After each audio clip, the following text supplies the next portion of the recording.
Praise lord దేవుని నామాన్ని మహింకాలు గాక.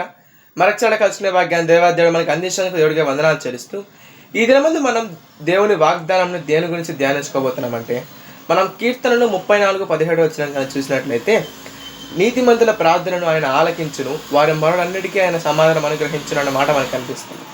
ఈ వాక్యం చదివిన కొంతమంది అడిగిన ప్రశ్న ఏమిటి అంటే నీతిమంతుల ప్రార్థన మాత్రమే ఉంటాడా, మేము పాపులము, మా ప్రార్థన దేవుడు వినడా అని. అనగా దాని అర్థం ఏమిటి అంటే, దేవుడు ప్రతి ఒక్కరు కూడా నీతిమంతులుగా ఉండాలని కోరుకుంటున్నాడు.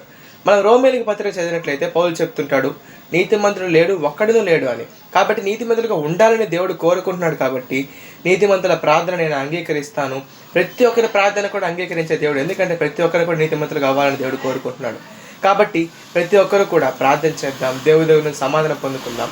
సమాధానం పొందుకోవాలంటే నీతిమంతులుగా ఉందాం, దేవుని యందు భయభక్తులు కలిగి జీవిస్తూ ప్రార్థన చేసి సమాధానం పొందుకుందాం. ఈ వాక్యం దేవుడు దీవించి ఆశీర్వదించును గాక. ఆమేన్.